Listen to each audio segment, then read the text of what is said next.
Hasnat Abdullah status দিছে কামুল হের chapter close. লেদা ফুলা কি কয় বেটা, ইতিহাস ঘুরিয়ে আয়, ইতিহাস ঘুরি দেখে আয় যে কি অবস্থা আমুল হের। তুই বেটা শুক্রে শুক্রে 4 দিনে না সামনে আইসস, গাঁজা খাইতে খাইতে বেটা শেষ দুনিয়ার। তুই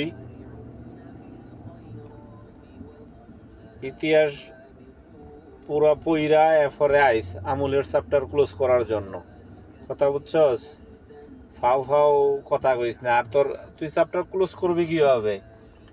প্রধানমন্ত্রী যদি একটা কথা কয় পুরা বাংলাদেশে লারা খাইয়া যায়। আর আমুল হের পাবলিক তো আছেই, পুরা বাংলাদেশে আমুল হের লোক। তুই কোন জায়গায় কি কস বেড়া ফালতু?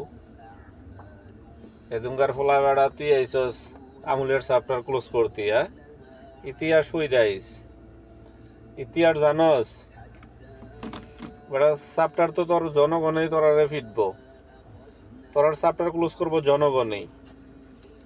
জনগণ এখন বুঝতেছে তোরার ধোঁকাবাজি বুঝে নাই জনগণ। তোরা যে কি বাটপার এটা জনগণ এখন হারে হারে টের পাইতেছে। আর তোর বাপ দাদারে জিগাইস আমুলিক কি জিনিস, চ্যাপ্টার কিভাবে ক্লোজ করতে। আমুলিকে তোর চ্যাপ্টার ক্লোজ করবো।